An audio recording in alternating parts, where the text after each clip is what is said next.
എൻ്റെ ഭാര്യയുടെ മാനത്തിന് വില പറയല്ലേ പ്ലീസ്. ഡോക്ടർ, നിങ്ങളുടെ ഭാര്യയുടെ മാനത്തിന് 10 ലക്ഷം പോയിട്ട് 10 പൈസയുടെ വില പോലുമില്ല. ഞാൻ പറഞ്ഞ 50 ലക്ഷം അത് നിങ്ങളുടെ മാനത്തിന്. നിങ്ങളുടെ ഭാര്യ എൻ്റെ കൂടെ സ്പെൻഡ് ചെയ്ത ഓരോ നിമിഷവും ഞാൻ എൻ്റെ ഫോണിൽ റെക്കോർഡ് ചെയ്തിട്ടുണ്ട്. അധികം വളച്ചു കെട്ടുന്നില്ല. ദൈവത്തെ ഓർത്ത് നിങ്ങൾ ഇനി അവളോട് കാശ് ചോദിക്കരുത്. ആഹാ, നിങ്ങളെല്ലാം അറിഞ്ഞ സ്ഥിതിക്കേ ഞാനും വളച്ചു കിട്ടുന്നില്ല. 50 ലക്ഷം രൂപ എന്ന് നമുക്ക് ഈ പ്രശ്നം അങ്ങ് അവസാനിപ്പിക്കാം. 50 ലക്ഷം? നിങ്ങൾ വിചാരിക്കുന്ന പോലെ അത്രയും കാശുള്ളവനല്ല ഞാൻ. എനിക്ക് സാധിക്കുന്ന പരമാവധിയാണ് 10 ലക്ഷം. അത് ഞാൻ കൊണ്ടുവന്നിട്ടുമുണ്ട്.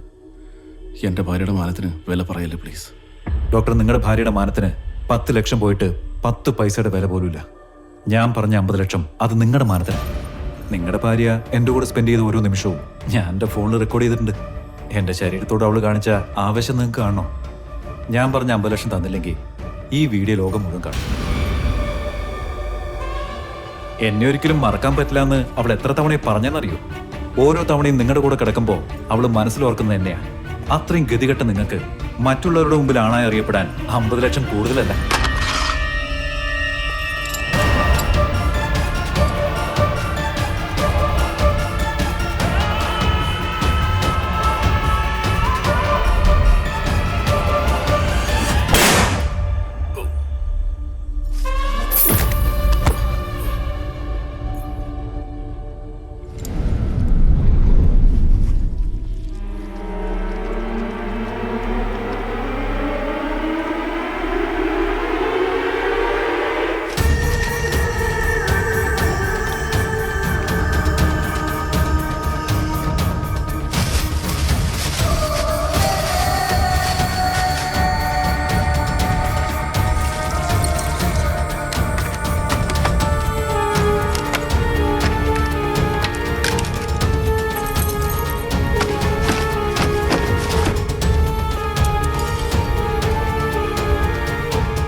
നിർത്ത്, ഇങ്ങോട്ട് കയറി നിർത്ത്.